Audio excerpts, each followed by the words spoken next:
Hello student, hi, this is Pallavi. So this is one another video of chapter problem of excess demand and deficient demand.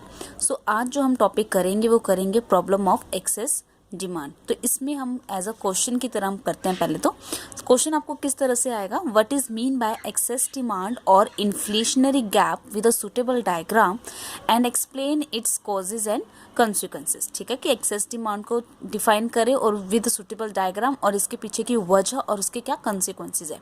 सबसे पहले हम करेंगे इसमें concept कि excess demand है क्या.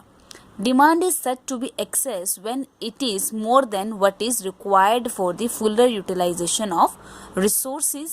मतलब कि एक्सेस डिमांड क्या है. डिमांड, एग्रीगेट डिमांड आपकी किन चीज़ों को मिलके बनती है. एग्रीगेट डिमांड बनती है C plus I plus G plus X. तो इन चारों को मिला के आपकी एग्रीगेट डिमांड बनती है. जब आपकी डिमांड एक्सेस होगी when it is more than what is required for the fuller utilisation of resources. Resources जो आपकी इकोनॉमी में एग्जिस्टिंग रिसोर्सेज हैं वो फुल्ली यूटिलाइज्ड है, और वो फुल्ली यूटिलाइज होने के बावजूद जो उसकी एक्सेस कैपेसिटी थी उस प्रोडक्शन के बावजूद भी आपकी डिमांड और ज़्यादा इकोनॉमी में. और इकोनॉमी में फिर क्या है, नो एक्सेस कैपेसिटी. मान लो कि अगर इकोनॉमी में 100 मशीन्स है और 100 मशीन्स की एक्सेस कैपेसिटी है 10,000 यूनिट प्रोड्यूस करने की, तो और इतनी ही आपकी एक डिमांड है, तो इट मीन्स ये है आपकी फुल एम्प्लॉयमेंट इक्विलिब्रियम. ठीक है, ये है आपकी फुल एम्प्लॉयमेंट इक्विलिब्रियम. ये है एग्रीगेट सप्लाई और ये है एग्रीगेट डिमांड. तो ये है आपकी एक्सेस कैपेसिटी की, जो आपके रिसोर्सेज हैं वो सिर्फ मैक्सिमम आपकी इतनी ही प्रोड्यूस कर सकते हैं. लेकिन अब इकोनॉमी में क्या सिचुएशन आ गई, इकोनॉमी में 11,000 की डिमांड आ गई, लेकिन होगा क्या, इकोनॉमी की एक्सेस कैपेसिटी ही सिर्फ कितनी की है, 10,000 की. तो इकोनॉमी में 1,000 से क्या आ गई है, एक्सेस डिमांड आ गई है. ठीक है, तो इकोनॉमी में लेकिन क्या है, इकोनॉमी में एक्सेस कैपेसिटी नहीं है to produce more to fill this excess demand. ठीक है, so according to Keynesian aggregate demand is excess when it is more than aggregate supply.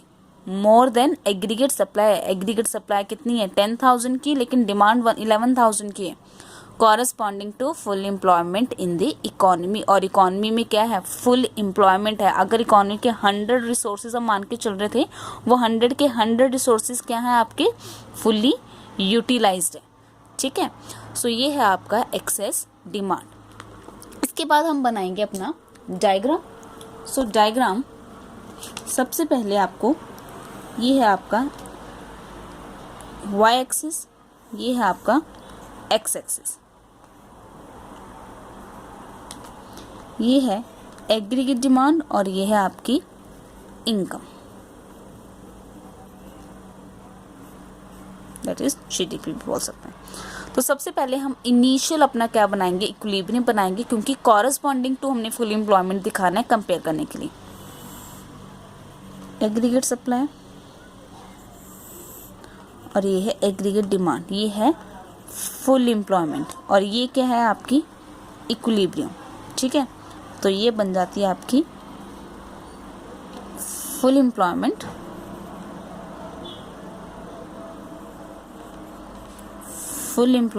Equilibrium GDP. ठीक है, फुल एम्प्लॉयमेंट GDP. अब हमने इससे कंपेयर करना है कि इकोनॉमी में क्या है. ये है आपकी इकोनॉमी में जितने भी आपके फुल एम्प्लॉयमेंट होने की वजह से आपकी एक्सेस जो भी एग्रीगेट डिमांड है वो है. अब इकोनॉमी में क्या है, एक्सेस डिमांड आ रही है. एक्सेस डिमांड होने की वजह से जो आपकी जो ये एग्रीगेट डिमांड की जो लाइन है ये आप ऊपर की तरफ ड्रॉ करेंगे.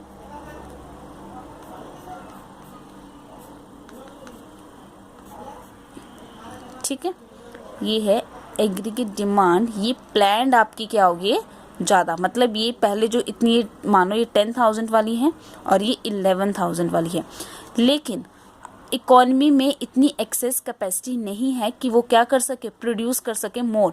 इसलिए कभी भी आपकी ये वाली सिचुएशन की इक्विलिब्रियम नहीं आएगी. ठीक है, क्यों, क्योंकि इकोनॉमी में क्या नहीं है, एक्सेस कैपेसिटी नहीं है.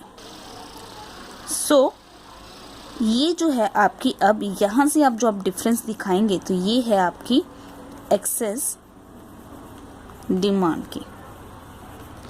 ये आपका इनिशियल इक्विलिब्रियम है, ठीक है।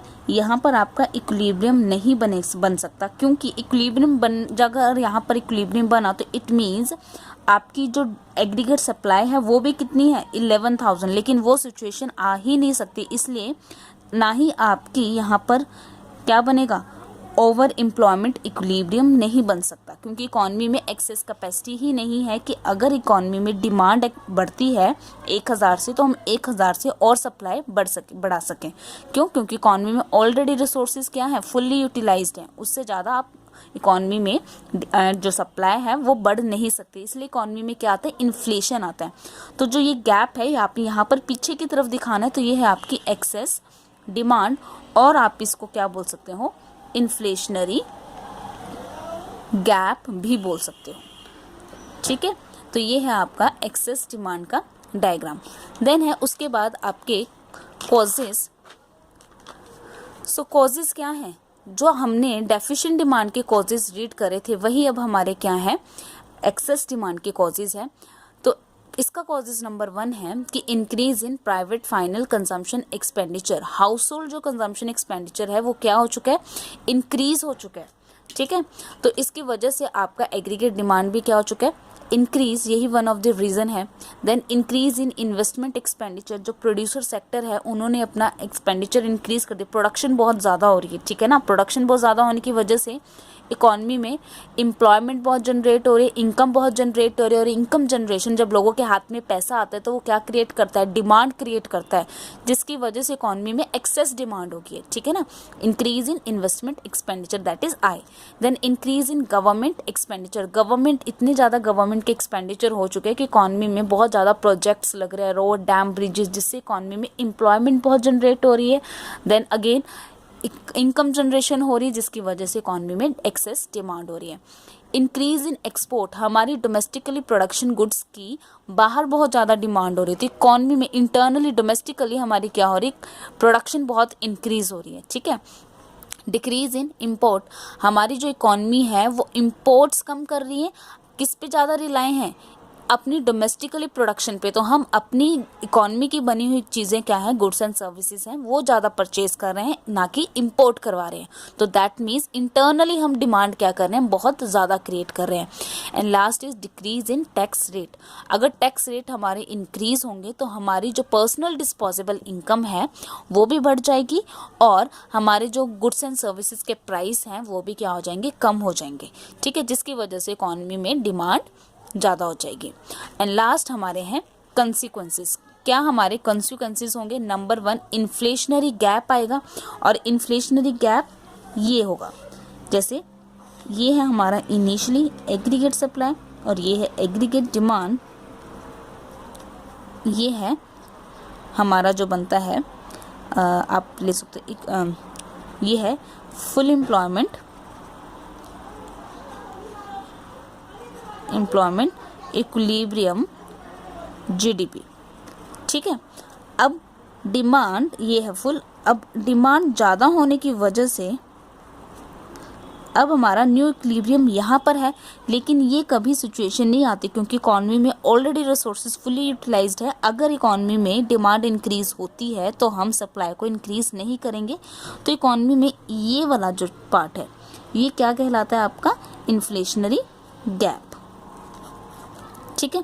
देन स्टैटिक जीडीपी, अब आप इसी में देखिए जीडीपी हमारी फुल यूटिलाइजेशन से हमारी जो जीडीपी है वो कितनी है, ये है ओजी स्टैटिक जीडीपी, ये है हमारी जीडीपी। अगर इकॉनमी में एक्सेस डिमांड होती भी है तो हमारी कभी भी ये सिचुएशन नहीं आएगी, ये वाली सिचुएशन कि न्यू इक्विलिब्रियम ये नहीं बनेगा, ठीक है, और जिससे आपकी न्यू इक्विलिब्रियम न्यू जीडीपी ये वाली सिचुएशन नहीं आएगी। तो मतलब जो हमारी जो जीडीपी है वो स्टैटिक एक जगह यहीं पर टिकी रहेगी, ठीक है ना, क्योंकि जब ये सिचुएशन नहीं आएगी तो हमारा जो न्यू है ओजी से OG1 भी नहीं बनेगा, तो हमारी जो जीडीपी है वो स्टैटिक यहीं पर रहेगी। क्योंकि जब डिमांड इंक्रीज होगी, एक्सेस डिमांड, तो हम उस डिमांड को फुलफिल ही नहीं कर पाएंगे क्योंकि इकॉनमी में प्रोडक्शन ही नहीं होगी, क्योंकि ऑलरेडी इकॉनमी की क्या है, रिसोर्सेज फुली यूटिलाइज्ड है। जब इकॉनमी में प्रोडक्शन ही नहीं होगी तो दैट मीन्स इकॉनमी में जीडीपी भी इंक्रीज नहीं होगी। दैट मीन्स हमारी जो जीडीपी है वो स्टैटिक, जो पुरानी है उतनी ही रहेगी। देन है वेज प्राइस स्पाइरल। तो वेज प्राइस स्पाइरल आपने देखा होगा, स्पाइरल ऐसे होता है। तो ये क्या है, ये नेवर एंडिंग आपका जो है वेज प्राइस स्पाइरल है, जब तक कि गवर्नमेंट क्या नहीं करेगी, इंटरवेन नहीं करेगी। क्यों?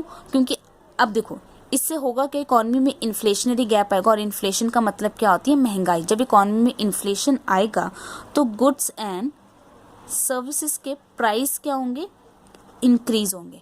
जब प्राइस इंक्रीज होंगे तो उससे होगा क्या, कॉस्ट ऑफ प्रोडक्शन भी क्या होगी, इंक्रीज होगी। और कॉस्ट ऑफ प्रोडक्शन इंक्रीज होने का वन ऑफ द जो कॉज होगा वो होगा कि वेजेस इंक्रीज होंगे। जब इकॉनमी में महंगाई होगी तो क्या होगा, कॉस्ट ऑफ प्रोडक्शन भी इंक्रीज होगी। कॉस्ट ऑफ प्रोडक्शन क्यों इंक्रीज होगी, क्योंकि वेजेस भी इंक्रीज होंगे, रॉ मटेरियल के प्राइसेस भी क्या होंगे, इंक्रीजेस होंगे। तो अगर वेजेस इंक्रीज होंगे तो कॉस्ट ऑफ प्रोडक्शन इंक्रीज होगी, कॉस्ट ऑफ प्रोडक्शन इंक्रीज होगी तो प्राइस इंक्रीज होगा, प्राइस इंक्रीज होगा तो वेजेस इंक्रीज होगी अगेन। तो ये आपका जो एक स्पाइरल है ये चलता ही रहेगा। And last is loss of profit. यहाँ पर लॉस ऑफ प्रॉफिट की वजह क्या है, क्योंकि of not fulfilling the demand of the consumers, ठीक है ना। तो उस चीज़ का क्या होगा, लॉस ऑफ प्रॉफिट होगा, क्योंकि कॉस्ट ऑफ प्रोडक्शन भी आपकी क्या होगी, इंक्रीज होगी। So that's for watching the video.